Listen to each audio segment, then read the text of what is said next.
Ah, summer. It's one of those times as a kid where you just went out with your friends and go to the beach or the park, or if you were like me, you closed the curtains and your room to live as a hermit for 2 months playing video games, only to come out of your room to eat. But not for too long though, because the sun actually might tan you, and we don't want people to think that you've had a fun summer without video games now, do we?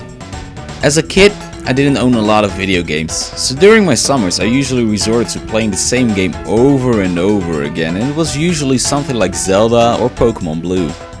However, one year when I got my allowance early, I treated myself to a game for the GBA that I bought for $5 from a friend. My friend was the one rich guy that we all know and hate that has like all the cool and weird video games because they looked fun in the box art, but then he ends up not even spending 20 minutes playing them. To get back to the story, at the time I had heard about the game but never seen anything, so I couldn't judge the game, but how could you go wrong with Mario? I got home later that evening and I put the cartridge in the Game Boy and smacked it on, and I remember hearing Nintendo! Oh yeah, from that moment on I knew that this game was going to stay in my GBA until the last day of summer. Mario & Luigi Superstar Saga was one of those weird sounding Mario RPG spin-offs that actually became one of the many classics in the Mario franchise. This game actually became so popular that many games were made to follow it. I mean, you have Mario & Luigi Partners in Time, Mario & Luigi's Bowser's Inside Story, Mario & Luigi Dream Team, and the newly announced Mario & Luigi Paper Jam for the 3DS. All the games feature Mario and Luigi, embarking on adventures through the Mario universe and coming across all kinds of new and weird characters.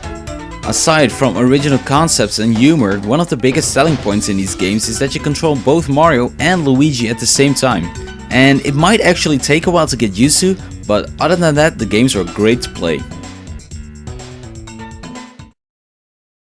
Mario & Luigi Superstar Saga was the first installment of the Mario & Luigi series, and you start the game off with shit hitting the fan in the Mushroom Kingdom. Did I already tell you guys about how original these games are? Toad comes to the house of the Mario brothers and is desperate to find Mario. His brother Luigi is not needed, however, as he is clearly not capable of doing the same job of princess rescuing. You take control over Toad, and for someone who went apeshit like 10 seconds ago because he couldn't find Mario, he seems pretty okay about the situation at the moment. Okay! Oh, and by the way, notice that Mario and Luigi have a giant painting of Peach in their house. I mean, I guess it's hinted that Mario wants her, but you're not gonna hang a giant portrait of your crush around the house. And what about Luigi? She's not even his crush, so how did he agree to this hanging on the wall? Anyway, you just wallow around the house until you come across the shower. And this shit blows my mind.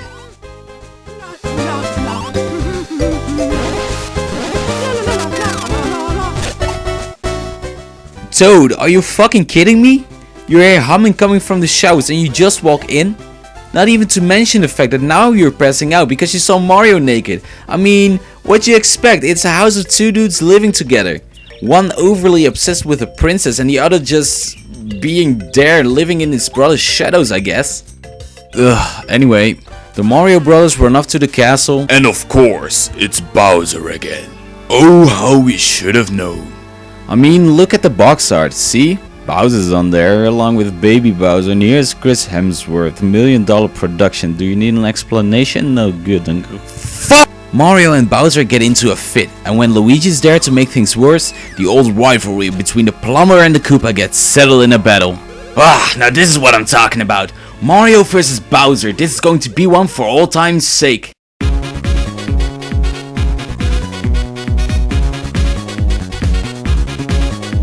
What? A dance-off? Are you going to settle this with a dance-off?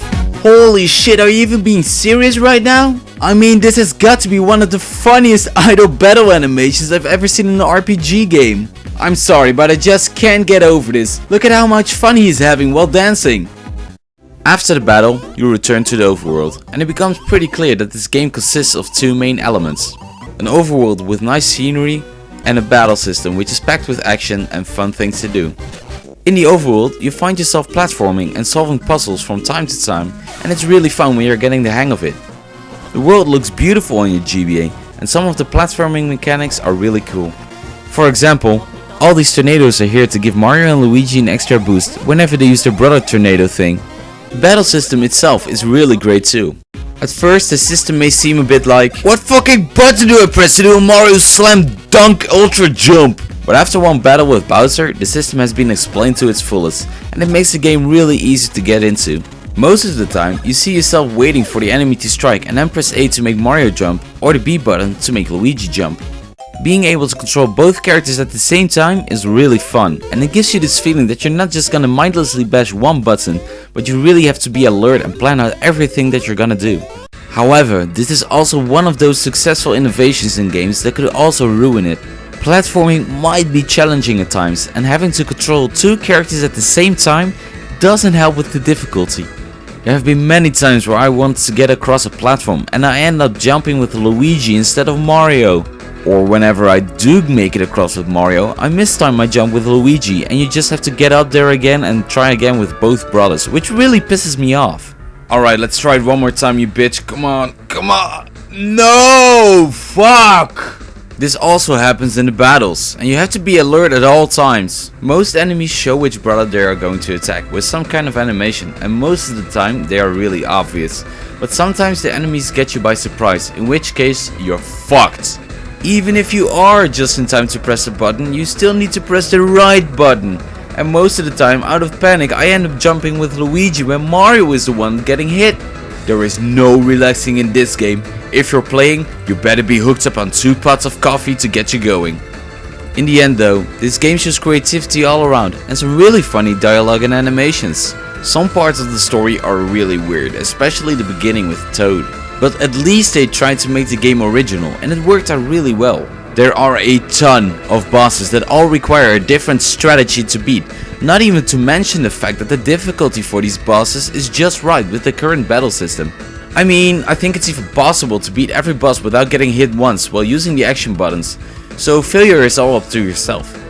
The game can be challenging at times, but it's never unforgiving. After all, this isn't a typical JRPG. I mean, it's frickin' Mario, you can't expect Mario to be too hard. The overworld is pleasant to look at, and all the different regions have a certain theme to them, all with fitting soundtrack as well. The game is a big success, and one of the few classics I currently own. It's only natural that already 4 games were made to follow it up, and this has probably been the best $5 I've ever spent. Thanks for watching my video. Do you also have the one game that made your summer as a kid? Please leave a comment below to tell me what that game was. Did you enjoy the video and want to help the channel grow? It's really easy, just click the subscribe button below and share this video on social media, and I hope to see you at my next video.